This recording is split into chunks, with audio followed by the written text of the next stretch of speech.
What's up, everyone? It's the Tyrant here. Welcome back to Exploring Halo and happy holidays.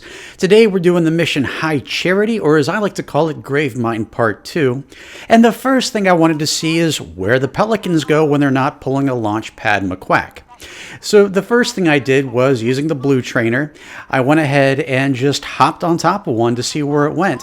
Now, I couldn't stay on it for very long because it does move pretty fast, but I was able to keep up with it, so I went ahead and just kept following it, and it goes pretty far out. I was pretty impressed by this. I mean, it's almost as if Bungie was anticipating that you were going to watch this thing just standing there while the flood are pounding at you away.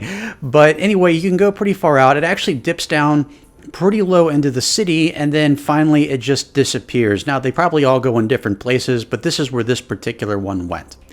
The next thing I wanted to try out was, if you remember in the last mission, when we tried to make our way to the key ship, we already kind of figured that it was part of the skybox. What I didn't know is that it would teleport you into sort of outer space right where the Earth is. So it wasn't actually the Halo ring, it was at Earth all along. But I wanted to see if it was the same effect here. Turns out it is absolutely not the same effect.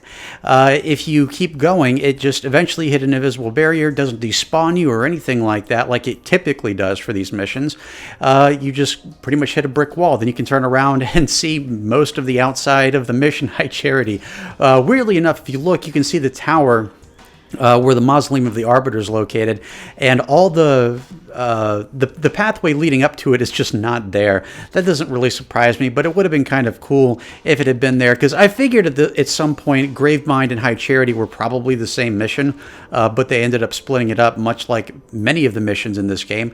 But yeah, so that's as far out as you can go there. The next thing I wanted to see, though, was the In Amber Clad. Now, you can see it crashed up there in the other tower, and I wanted to see if you can actually reach it, or, again, is it part of the skybox? What I notice here is that it doesn't despawn me as I get close to it. I can actually walk right up to the tower as long as I'm skywalking, that is. And it does take a little ways to do this. It does take a while. But once I get up there, yes, the In Amber Clad is a solid object. It is right here. Now, when I try to walk on it, much like in the mission Quarantine Zone, even though it is an object and it's not just, part of the skybox, it isn't actually solid in the sense that you can walk on top of it. If you try to, you're just going to fall. But the In Amber Clad is here. This is what it looks like up close. Lots of attention to detail here. Lots of burning sections right here. It's interesting to see the different shape the In Amber Clad is after a crash. I feel like that's a stupid thing for me to say, but it does look almost like a different model, sort of. It's interesting to see how far this made it into the tower and just didn't disintegrate entirely. I guess that is a testament to space-age polymer that we use on Earth to create spaceships, so that's pretty cool. The next thing I wanted to see is there's a phantom on the launch pad where you actually begin the mission. Now, if you remember in the mission High Charity, or the mission Gravemind, at the end of it, there were 3 phantoms there. One has Truth in it, and he took off for the key ship, and then the other had Tartarus, and of course they're going down to Delta Halo, but the third ship just never goes anywhere. Now, if you go inside of it, much like all the other trap ships in this game, it's empty. You can't see anything in there. There's no actual artwork in there. There's no modeling done inside of the ship itself. Now, you can actually see how far the gravity lift goes. That's pretty neat. But aside from that, that's all there is. The next thing that I wanted to see was I wanted to explore the drone hive, because this is one of the most impressive scenery bits in the game in terms of the Covenant's home territory. And, once you get into this area, it's big, wide open space, and you see all these things dangling from the ceiling. I don't know what these are. Maybe you guys can tell me in the comment section below, but I definitely wanted to see these up close. I don't know if these are drone eggs or whatever, but you can go up there. They are actual objects. You can explore all the way up to the ceiling if you want to. Now, I did find out here that if you try to explore the ground area, there is a kill-death barrier there, and it just, fries you. That's it. But you can see the rest of the room, and I think that part of it is pretty freaking cool.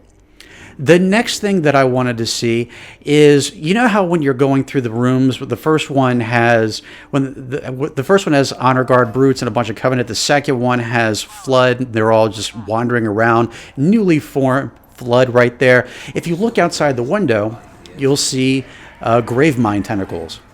So this I wanted to get a close-up look at. So when this part actually surprised me a little bit. So when I walked through the wall here, this is actually the hive from the drone area. This is the drone nest right here, which I thought was, I had no idea, the whole layout of this mission. So I thought that was pretty cool. So you can actually explore what this area looks like in literally just a couple of minutes. Not even that really. It transformed from what we saw in the beginning and having the drones fighting off various forms of flood, and all of a sudden it's completely been transformed into a flood hive. That is incredible. Now if you look up, you can actually see the tentacles go up quite a long way. Now, eventually they do cut off, but yeah, these are the Gravemind Tentacles, which I think are pretty cool. You actually get to see more tentacles at the very end of the final mission after the credits roll. But yeah, so there are these just tentacles like wrapped around the city. That's pretty awesome right there. So that's that. But what I also wanted to see is, since I had just, dawned on me that this is all connected to the drone hive, I also wanted to see if you could actually skip early, because you can't see the windows. Apparently you can see out from the rooms, but you can't see into the rooms from the hive itself.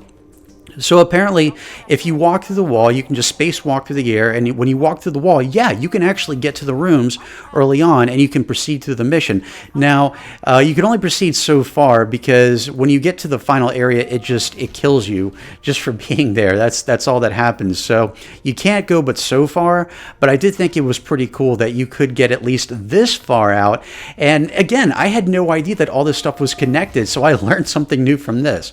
Now, the next thing I want to see is, since we can't skip ahead that way, one of the most annoying rooms to me is the one where the Flood and the Covenant are fighting each other, and you're waiting for the Prophet Chamber's doors to open. The Flood are pouring out of all the vents, and you're basically just stuck there for a certain amount of time before the door finally opens. So I wanted to see if I could just walk right through and then complete the mission. Now, if you do this, you can actually walk right through, and I was still partially on the ground here, so it sort of just pops you up, which is pretty neat. But you can just walk right through, and, of course, I got to have my Covenant Energy Sword, so I grabbed that.